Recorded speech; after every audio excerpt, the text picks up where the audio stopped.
Yo quiero predicar a su ser, quiero predicar a su vida personal. He preparado un mensaje que yo sé que le va a bendecir, le va a edificar, y espero que obviamente nos pueda enseñar algo para poder ser transformado por el poder de Dios. Yo quiero que usted me acompañe a la primera carta de Pedro, por favor, capítulo número 2, el verso número 1 al verso número 3 en esta mañana. Y leo lo que dice el apóstol Pedro después de ser transformado por el poder de Dios. Quien escribe esta carta dice de la siguiente manera: desechando pues toda malicia, todo engaño, toda hipocresía, toda envidia y toda detracción, desead como niños recién nacidos la leche espiritual no adulterada, porque por ella crezcáis para salvación. Así es que habéis gustado de la benignidad del Señor. Dele la bienvenida al Espíritu Santo, por favor. Levante su mano derecha y diga conmigo: el carácter transformado. Así he titulado este mensaje: el carácter transformado. Una de las áreas más complejas en las personas es el área que tiene que ver con el carácter. El carácter es el conjunto de rasgos, características, cualidades que todos tenemos que nos distinguen de los demás. La palabra carácter viene de la expresión griega charaza. Charaza significa marca grabada en una cosa que la distingue de otra. Eso representa carácter. De la palabra carácter procede la palabra característica o la palabra carácter. Hablar de carácter, estamos hablando de la forma en la cual piensan las personas, hablan las personas, actúan las personas y toman las personas sus decisiones, y también tienen que ver con su forma de reaccionar.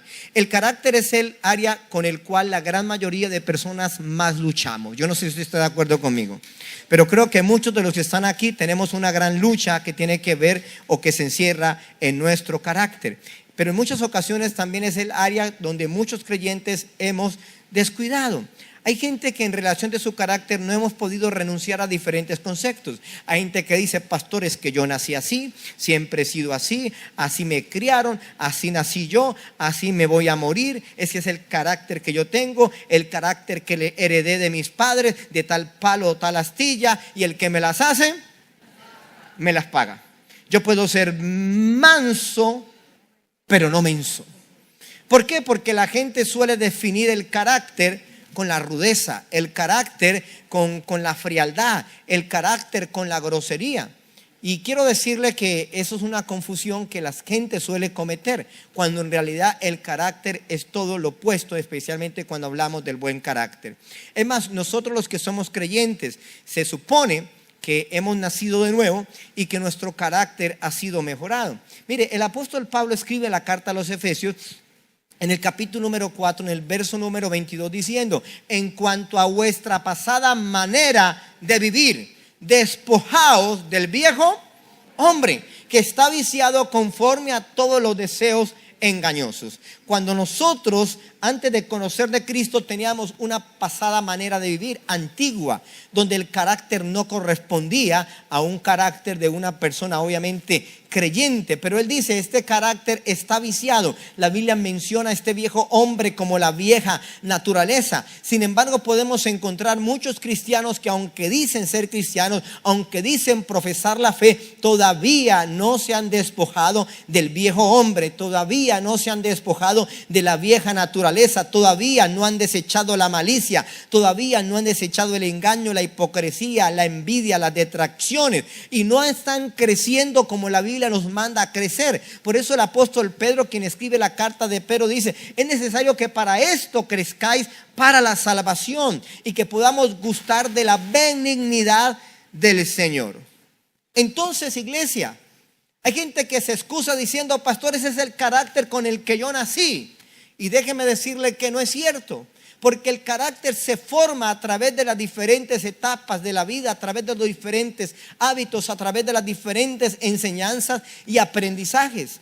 John Maxwell escribía en una ocasión de que el talento es un don, pero que el carácter es una elección. Y yo estoy de acuerdo con esto.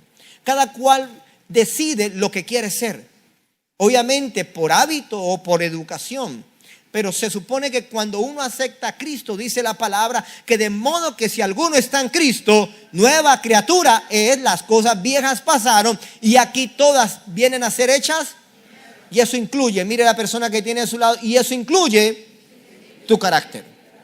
Claro, eso incluye mi carácter. Y es que ser creyente y ser discípulo de Jesús no nos exime de tener algunas complicaciones o algunas fisuras o algunas debilidades en cuanto al carácter. Si yo en esta mañana hiciera una encuesta y le preguntara a todas las personas que aquí están reunidas, presentes, ¿cuántos de los que están aquí tienen serios problemas con su carácter? ¿Cuántos levantarían su mano? No le estoy pidiendo que levante su mano, pero estoy sin temor a equivocarme que muchas personas levantarían su mano. Y muchos dirían: pastor, definitivamente el mayor impedimento para alcanzar y conquistar las cosas que yo he deseado en esta vida ha sido por problemas de carácter. ¿Por qué existen muchos divorcios? Por problemas de carácter. ¿Por qué mucha gente fracasa en algunos negocios, en algunas empresas? Por problemas en el carácter. Yo quiero basar esta enseñanza en un personaje bíblico, pero he utilizado este personaje creyente, discípulo de Jesús, para que usted entienda que no solamente la gente incrédula, la gente impía, la gente que no conoce de Dios, tiene problemas en su carácter. Porque ocurrió con este discípulo de Jesús. Yo creo que usted ya está pensando de quién le voy a hablar. ¿De quién le voy a hablar? De Pedro. Porque obviamente Pedro representa ese tipo de carácter y especialmente ese tipo de personas que aún siendo creyente, aún siendo discípulo de Jesús, presentó fisuras y debilidades en su carácter. Imagínate cuántos de los que estamos aquí quizás podemos presentar ese tipo de fisuras y ese tipo de debilidades. Pero quisiera entonces definir quién fue Pedro, hablar un poco acerca de la biografía de Pedro. Simón Pedro, como fue conocido, fue uno de los principales discípulos de Jesús, llamado por Jesús en una tarde de pesca, cuando Pedro estaba juntamente con su hermano Andrés echando la red en el mar para pescar. Dice la palabra que Jesús se les acercó y les dijo: venid en pos de mí y os haré pescadores de hombres. Entonces dice la palabra que al instante Pedro y Andrés, dejando las redes, las dejaron a un lado y siguieron al maestro. El primer nombre de Pedro fue Simón. En el Evangelio de San Juan capítulo 1, el verso 42, Jesús lo cambió, porque Jesús mirándole le dijo: tú eres Simón. ¿Qué significaba el nombre de Simón? Significaba junco débil o junco inestable. Y le dijo: a partir de hoy, hijo de Jonás, será llamado Cefas, que traducido significa Petra o que significa Pedro. Pedro era nativo de Betsaida, hijo de Jonás, pero estaba casado. Yo no sé cómo hace la iglesia tradicional para explicar el matrimonio de Pedro, pero Pedro estaba casado. Recuerda que en una ocasión dice la palabra que vino Jesús a casa de Pedro y vio a su suegra. Dice la Biblia de su suegra que estaba postrada en cama con fiebre. Jesús tocó su mano y la sanó, la fiebre le dejó y ella se levantó y le servía. La profesión de Pedro era pescador. Yo sé que en la actualidad algunas personas dirán: pastor, es que ser un simple pescador quizás no es una profesión bien vista. Pero en aquella época Pedro no era un simple pescador. ¿Por qué? Porque dice la palabra que Pedro no solamente pescaba artesanalmente, aunque hoy en día pescar en red puede ser como una pesca artesanal, pero era lo más moderno de aquella época. Y no solamente Pedro pescaba con redes, sino que incluso dice la palabra de que Pedro tenía un conjunto de barcas. En la actualidad yo puedo traducirlo de la siguiente manera: Pedro, su profesión era un comercial o un empresario de la pesca, porque tenía sus propios navíos pesqueros. Y aún así, cuando fue llamado por Jesús, decidió dejar a un lado sus redes y seguirle. Pero Pedro seguía siendo llamado Simón. Aun cuando usted lee todos los evangelios, es el único nombre que se combinaba. En muchas ocasiones le decían Simón Pedro, Jesús le decía Simón Pedro. A diferencia de lo que ocurrió con Jacob cuando su nombre fue cambiado. Cuando el nombre de Jacob fue cambiado a Israel, pero nunca se conjugó Jacob Israel. Pero sin embargo, Simón, a pesar de que se había cambiado el nombre a Pedro, que significaba roca fuerte, todavía tenía la característica de llamarse Simón. Ahora, ¿qué significa esto? Que Simón Pedro tenía debilidades. Y sus debilidades estaban estrechamente ligadas con su carácter. Yo sé que todos los que estamos aquí tenemos debilidades. unos más que otros. Pero uno de los problemas más dicientes es cuando nuestro carácter tiene fisuras. Y vamos a mencionar algunas debilidades y vamos a identificar algunas debilidades en el carácter de Pedro que incluso pueden ser identificadas en muchos creyentes discípulos de Jesús en la actualidad. La primera de ellas, Pedro era un hombre autosuficiente. Y le voy a decir por qué. En el Evangelio de San Marcos capítulo 14 verso 27 al 29 dice: entonces Jesús le dijo: todos os escandalizaréis de mí esta noche, porque escrito está: heriré al pastor y las ovejas serán ¿qué? Dispersadas. Pero después de que haya resucitado, iré delante de vosotros a Galilea. Entonces apareció Pedro y le dijo: aunque todos se escandalicen, yo no. Miren la actitud de Pedro. Pedro se consideraba el mejor apóstol. Pedro se consideraba el mejor discípulo. Pedro incluso se consideró superior al resto de sus consiervos, porque Pedro era un hombre autosuficiente. La autosuficiencia es una de las debilidades palpables en el carácter de cualquier persona, y en este caso en el carácter de Pedro. El tema de la autosuficiencia tiene que ver cuando un individuo cree que por sus propios medios o habilidades es suficiente en todas las cosas que hace. La autosuficiencia también puede ser conocida como presunción. La autosuficiencia puede ser conocida como soberbia. La autosuficiencia puede ser identificada como arrogancia o en algunos casos como vanagloria. Jesús reúne a los discípulos y les dice: mira, esta noche yo seré entregado, vendrán los alguaciles y muchos de ustedes se van a escandalizar porque esto no lo han visto, y yo quiero decirles que tienen que estar preparados porque todos, incluido a Pedro, se va a escandalizar. Pero cuando Pedro escucha esto, literalmente Pedro hace a Jesús mentiroso, porque le dice: maestro, ellos se escandalizarán, pero yo no. Ya soy lo suficientemente maduro para entender las situaciones que se nos avecinan. Arrogancia, autosuficiencia, vanagloria. Yo no sé cuál puede ser el apelativo. Yo quiero que usted entienda algo en esta mañana. La vanagloria te lleva a pensar que todo lo puedes. La humildad te lleva a reconocer que somos débiles. Pero Pedro no lo quería reconocer. Muchos cristianos se jactan, perdone la expresión, de decir: pastor, yo estoy firme. Aquí nadie me mueve. Yo tengo mis cosas claras en el Señor. Pero tendría que recordarle unas palabras escritas por el apóstol Pablo que dice: así pues, que el que piensa estar firme, mire la persona que tiene a su lado. Si tú piensas que estás firme, mira que no caigas. Pedro pensaba que estaba firme. Pedro pensaba que ya nada lo podía mover. Pedro pensaba que nada en la vida cristiana lo podía escandalizar, porque Pedro en su carácter era autosuficiente. Pero no era la única debilidad en el carácter de Pedro palpable y evidente. Punto número 2. Pedro también era un hombre impulsivo.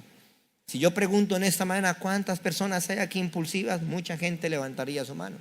En el verso siguiente del mismo texto, Jesús le dice: mira, Pedro, cálmate un momentico. De cierto te digo, que no Juan, que no Andrés, que no Jacobo, sino tú, esta noche, antes que el gallo haya cantado 2 veces, me habrás negado 3 veces. Le está diciendo el maestro de Galilea a Pedro lo que va a ocurrir. Y de repente en el verso 31, entonces Pedro le dice con insistencia, dice Pedro a Jesús. Mas él con mayor insistencia decía: maestro, si me fuera necesario morir contigo, no te negaré. Inmediatamente el resto de los discípulos se contagiaron, porque también todos decían lo mismo. Porque Pedro tenía liderazgo. El liderazgo genera influencia, impregna al resto de lo que usted está diciendo. El problema no es lo que tú digas. El problema es cuando tú enfrentes realmente el problema. Otra de las debilidades en el carácter de Simón Pedro era que Pedro era impulsivo. Es decir, de manera impulsiva ya estaba pensando y estaba diciendo lo que iba a pasar. Miren, una persona impulsiva se caracteriza porque la persona impulsiva es arrastrada por sus propias emociones. se deja arrastrar por sus propias emociones. Se deja llevar por sus propios impulsos sin reflexionar y sin medir las consecuencias de sus actos. ¿Ha conocido algún tipo de personas con esa característica? Impulsiva, que se deja arrastrar en sus emociones. Jesús le está diciendo, mira, pero te voy a decir una gran verdad. Tú esta noche, antes de que el gallo cante 2 veces, ya me habrán negado 3 veces. Y aún entonces Pedro le afirma a Jesús con insistencia y le dice, Señor, aún si es necesario entregar mi vida por ti, yo lo voy a hacer sin ningún problema. Existen por lo menos 3 características que identifican una persona con carácter impulsivo. Número 1, la persona con carácter impulsivo primero actúa y luego piensa. Primero actúa y luego se queda reflexionando sobre lo que hizo, sobre la forma que actuó.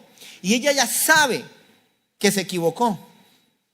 Otra de las segundas características es una persona impulsiva no aprende a controlar sus emociones, sino todo lo contrario, sus emociones lo controlan a ellos. Otra de las características palpables en una persona con esta fisura en su carácter es que estas personas reaccionan de manera desmedida. Mire, iglesia, mire a la persona que tiene a su lado y dígale, el que se deja llevar por el impulso termina arrastrado por el error. Si tú permites dejarte llevar por el impulso, terminas arrastrado por el error.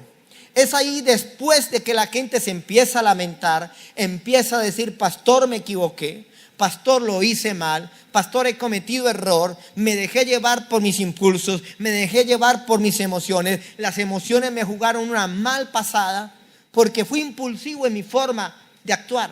Y Pedro se identificaba por ser impulsivo en su forma de actuar y eso le llevó a cometer muchos errores.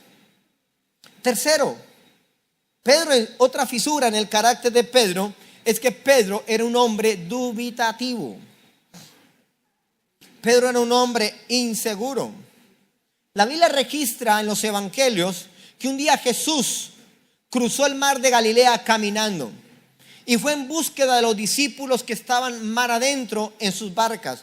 Al principio ellos se asustaron mucho y pensaron que era un fantasma. De repente Jesús les dijo, no temáis, yo soy. Y Pedro reconoció que era el maestro.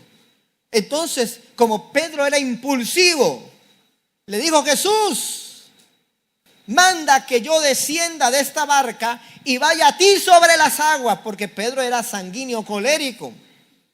Yo quiero caminar como tú lo haces, porque Pedro es impulsivo. ¿Y sabe qué le dijo Jesús? Pedro, desciende, no hay problema. Y Pedro comenzó a caminar. Pero dice también el evangelio que de repente él, al ver el fuerte viento, comenzó a hundirse. Y es aquí donde aparece Mateo capítulo 14, verso 31.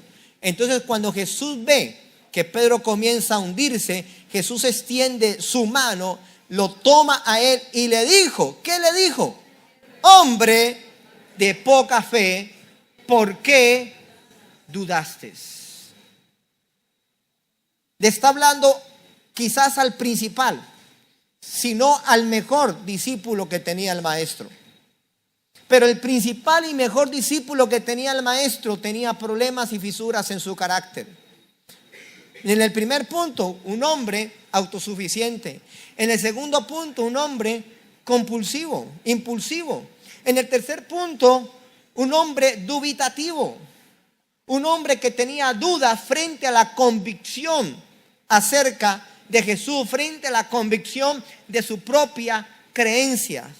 ¿Cuántas personas hoy en día tienen este mismo problema? Ay, pastor, yo no sé si estoy en el lugar correcto. Quizás estoy en el lugar equivocado. Yo no sé si vale la pena seguir a Cristo. ¿Será verdad esa cuestión de los milagros?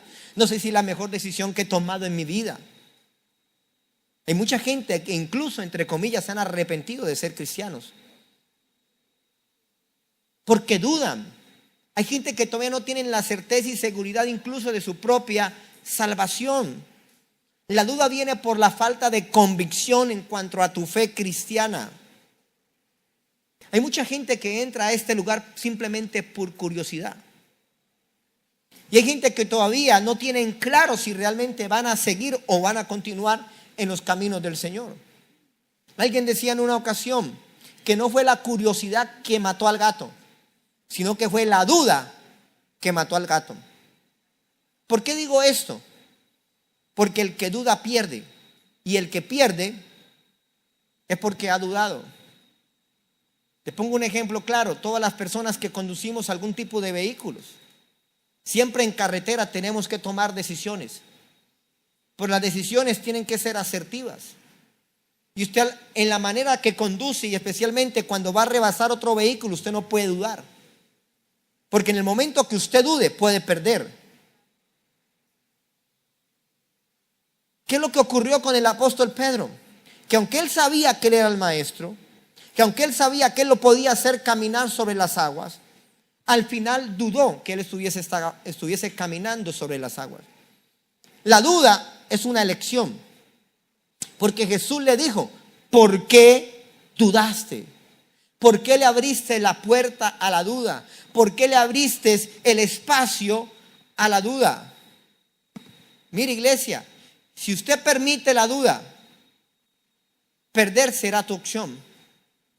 Y si has perdido, es porque la duda lastimosamente se convirtió en tu elección.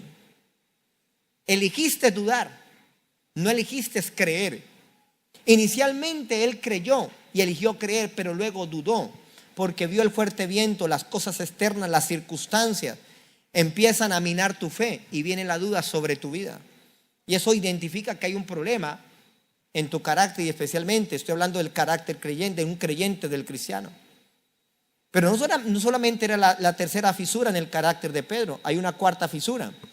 Pedro era un hombre maleable. Mire, en el Evangelio de Mateo capítulo 16, 23,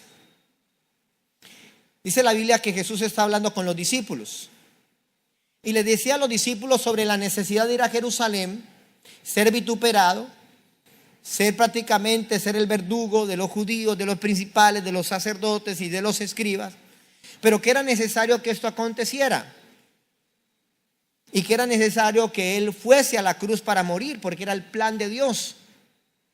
Mucha gente ha pensado que sencillamente Jesús murió porque murió, pero fue el plan diseñado por Dios, entregar su hijo hasta la muerte. Y Jesús advirtió a través del don de ciencia lo que iba a ocurrir, que él iba a ser crucificado, recibir la peor de la muerte, pero que a través de esa muerte, dice la palabra, que tú tendrías sanidad, yo tendría sanidad, tendría liberación y tendríamos salvación.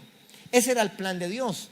Pero de repente Pedro, como era impulsivo, escuchó a Jesús decir estas palabras, y Pedro le dice: Señor, venga aquí a un ladito, venga, yo le digo algo. No permitas que esto te acontezca. Nosotros te amamos mucho. No permitas que esto ocurra. Estamos aquí para ayudarte. Pedro identificó que lo que le estaba diciendo Pedro correspondía de que Pedro había sido influenciado. ¿Quién lo había influenciado? Satanás. Entonces dice la Biblia que volviéndose Jesús le dijo a Pedro: ¿a quién le dijo? No a Satanás. Le dijo a Pedro: Satanás, quítate delante de mí, porque me eres tropiezo. Porque tú pones la mira no pones la mira en las cosas de Dios, sino que pones tu mirada en las cosas de los hombres. ¿Qué significa? Que Pedro ya había sido influenciado por Satanás, que Pedro ya había sido maleado en su parte de carácter por Satanás y por las cosas externas. Quizás Pedro empezó a vislumbrar un ministerio exitoso. Jesús sería más exitoso que tú, que te agarras en la tierra, sanando enfermos, levantando paralíticos, haciendo ciegos. Mira que estamos recogiendo buenas ofrendas, ahí está Judas administrándolas, el negocio como que está bueno. Quédate aquí en la tierra, no que nada de esto te acontezca. Y Jesús vio que era tropiezo en el plan divino. ¿Cuántas personas bajo conceptos humanísticos, mundanos, son tropiezos para la obra del Señor? ¿Cuántas personas están siendo influenciadas por el mismo diablo? Mire, perdonen las personas, hay cristianos que el diablo es el que les habla: no te congregues, no ayunes, no vigiles, no ofrendes, no diezmes, no te santifiques, no te consagres. y sacan excusas, sacan pretextos, sacan autojustificaciones, porque se dejaron influenciar de las cosas terrenales, se dejaron influenciar por el mismo diablo. Pedro empezó a colocar su mirada en los asuntos terrenales, no lo digo yo, lo dice la palabra, porque se empezó a marear en su fe cristiana. Comenzó bien, pero tenía esa fisura en su carácter y seguía siendo discípulo de Jesús. Entonces no es un problema del impío, del inconverso, de la gente que no conoce de Dios. Hay gente que aún siendo cristiana, aún estando aquí al interior de la iglesia, tiene muchos problemas en su carácter. Hay gente que no se la aguanta a nadie. Perdonen la expresión. Yo he recibido gente en mi oficina: pastor, yo estoy que voto a ese esposo, yo no me lo aguanto.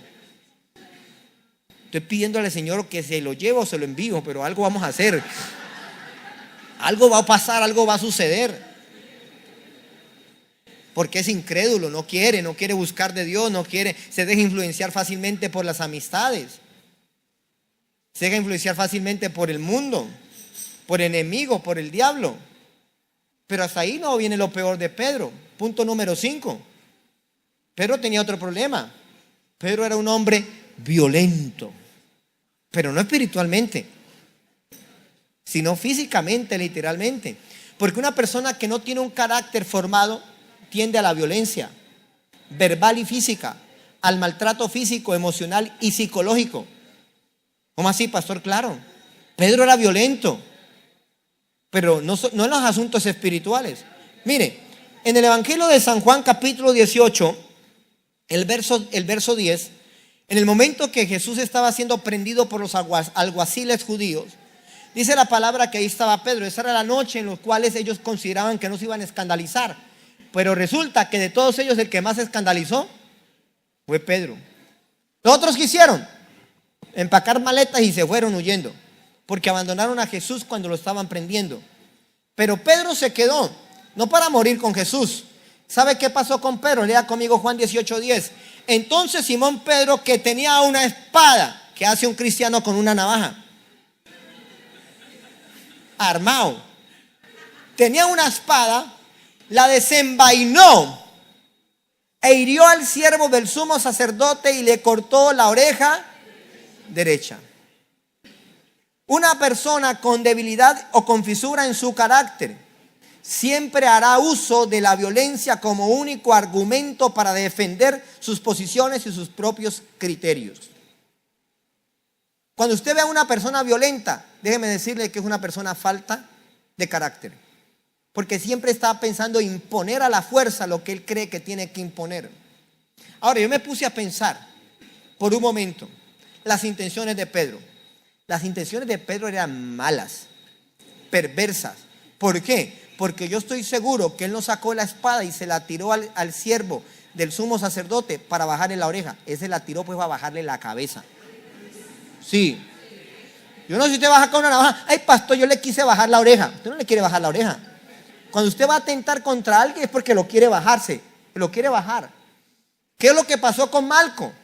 Malco logró esquivar, yo supongo que logró esquivar la espada, pero le quitó la oreja. Hasta allá era Pedro. Pedro era peligroso. Aquí hay muchos cristianos que son peligrosos todavía. Hay testimonios, lastimosamente, no son muchos, pero hay algunos de mujeres que aún con pareja cristiana han sufrido violencia intrafamiliar, maltrato físico, verbal, psicológico, en todos los aspectos, por un hombre que no ha formado su carácter, que su carácter todavía no ha sido entregado a Cristo y es violento. Mire, iglesia, la violencia es el principal arma de la incompetencia. Mire la persona que tiene a su lado, la violencia es el arma de un hombre o de una mujer incompetente. Sépalo en esta hora. La persona débil de carácter siempre antepondrá la violencia como el primer mecanismo de defensa para obligar sus argumentos y sus fundamentos, o lo que él cree, sus creencias. Pedro hizo uso de la violencia porque no era controlado, porque era impulsivo, porque era autosuficiente, porque era un hombre que su carácter, a pesar de que llevaba 3 años y medio con Cristo, no había sido transformado. Aquí hay mucha gente que lleva mucho tiempo caminando con Cristo, pero todavía su carácter no ha sido, que es el eje central de esta enseñanza. Y por último, otra fisura en el carácter de Pedro. Pedro era un hombre maldiciente. Pastor, ¿por qué dices eso? Marcos capítulo 14, verso 71 dice de la siguiente manera: cuando le empezaron a preguntar, tú andabas con Jesús, tú eres uno de ellos, tú hablas como Jesús, entonces comenzó a maldecir. ¿Quién comenzó a maldecir? Pedro. Y a jurar: no conozco a este hombre de quien me habláis. Mire, hay 2 palabras que están estrechamente relacionadas. Una es la palabra maldiciente y otra es la palabra maledicente. Aunque son palabras muy similares, tienen una diferencia: maldiciente y maledicente. Maldiciente es aquella persona que maldice o profiere maldiciones. Maledicente es la persona que se acostumbra a hablar mal de otras personas. Ambas personas maldicen. El maldiciente por proferir maldiciones y el maledicente por hablar mal de otras personas. Permítame rápidamente contarle una historia. Se cuenta que un día un sabio fue visitado por alguien que se puso a hablar mal de un amigo del sabio. El sabio a lo cual le respondió y le dijo: después de tanto tiempo me visitas para cometer ante mí 3 delitos. La persona se quedó sorprendida y dijo: ¿cuáles? Primero, procurando que odie a la persona que yo amo.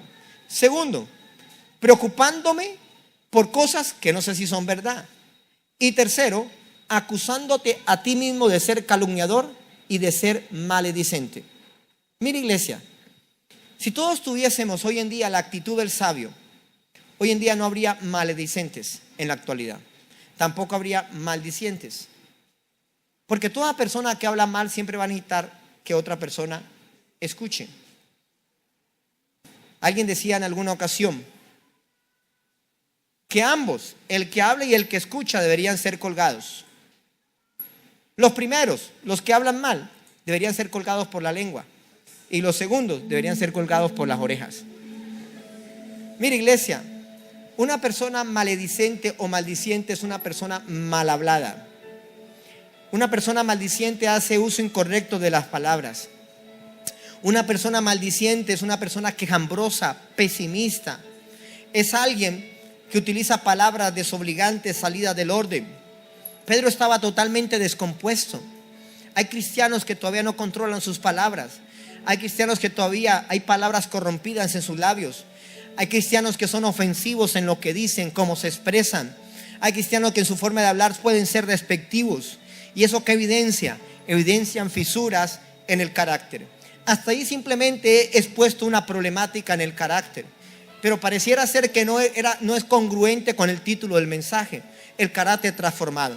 Pero déjeme decirle que Pedro no seguiría siendo ese mismo Pedro que les he hablado. Después de haber pecado y después de haber fallado, Jesús lo perdonó. Pero Pedro cambió. Diga conmigo: Pedro cambió. Por eso hay esperanza, que hay un cambio. Porque si Pedro cambió, yo creo que usted puede cambiar. Yo creo que yo puedo cambiar. ¿Cuántos dicen amén? ¿Sabe por qué lo digo? Porque yo cambié cuando conocí a Cristo.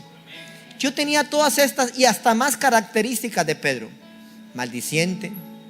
Yo era el tipo de persona, literalmente, que le recordaba a la madre a Jesús. Así era, ofensivo, odioso, violento. Yo era literalmente el tipo de persona que el que me las hacía, me las pagaba. Violento en todos los aspectos. Una vez le dije a mi esposa: amor, si yo no hubiera conocido a Cristo, déjame decirte que sería la persona más mala de este mundo. Usted no se aterre, que usted sería peor. ¿O cuántos reconocen que sin Cristo usted sería muy malo, muy perverso? ¿Sí o no? Pero Cristo nos ha cambiado. Cristo nos ha transformado. ¿Cómo Pedro pudo transformar su carácter? Solamente hay alguien que te puede ayudar a transformar tu carácter. Ese alguien se llama el Espíritu Santo de Dios. ¿Cuántos dicen amén? el Espíritu Santo de Dios podrá transformar tu carácter, podrá transformar mi carácter. ¿Cuándo ocurrió esto?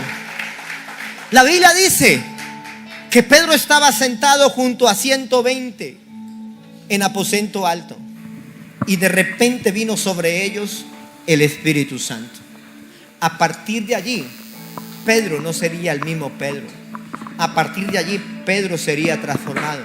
¿Por qué digo que es a través del Espíritu Santo? Porque dice la Biblia a través de Gálatas capítulo 5, verso 22 y verso 23, que más el fruto del Espíritu Santo es amor, es gozo, es paz, es paciencia, es benignidad, es bondad, es mansedumbre, es templanza. ¿Sabe qué significa tener el fruto del Espíritu Santo? Tener el fruto del Espíritu Santo es poseer el carácter de Cristo. ¿Cuántos dicen amén?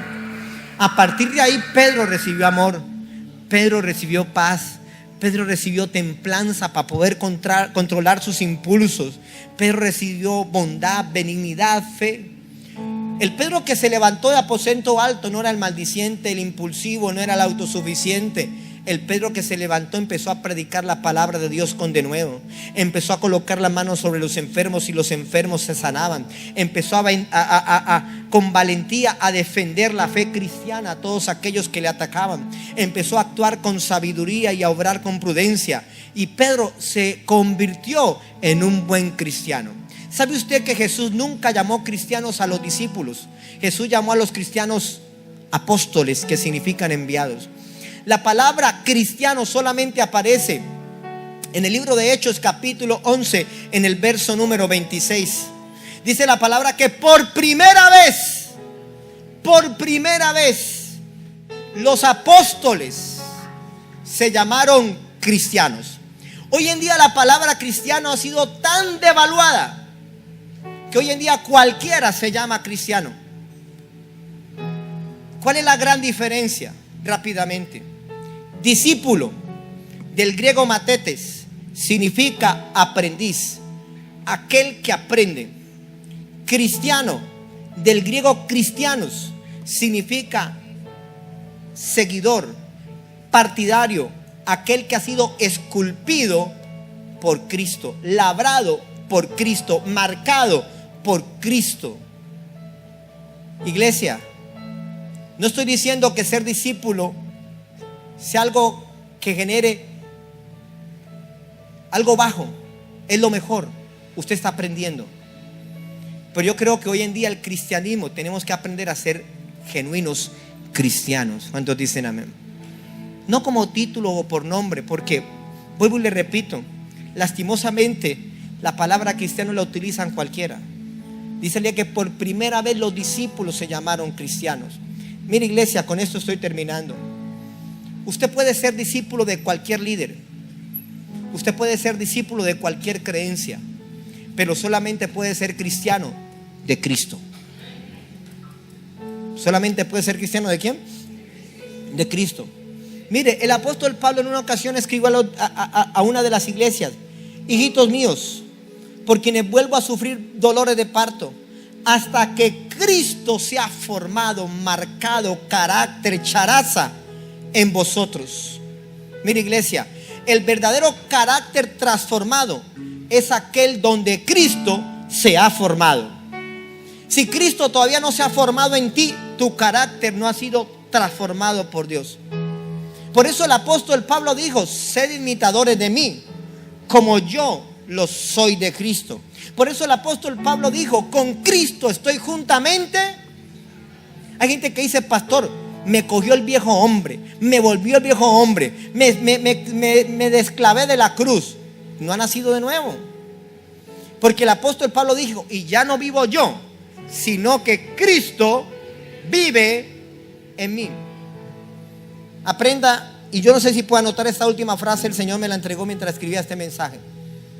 Ser discípulo de Jesús es aprender de Él, pero ser cristiano es ser como Él. ¿Cuántos quieren ser discípulos de Jesús? Vamos a aprender, diga conmigo, vamos a aprender. Pero la pregunta es: ¿cuántos quieren ser como Él? Yo quiero ser como Él. ¿Tú quieres ser como Él? Entonces, vamos a hablar como Él, caminar como Él, pensar como Él, sanar como Él, predicar como Él, enseñar como Él. Yo quiero ser como Jesús. ¿Cuántos quieren ser como Jesús?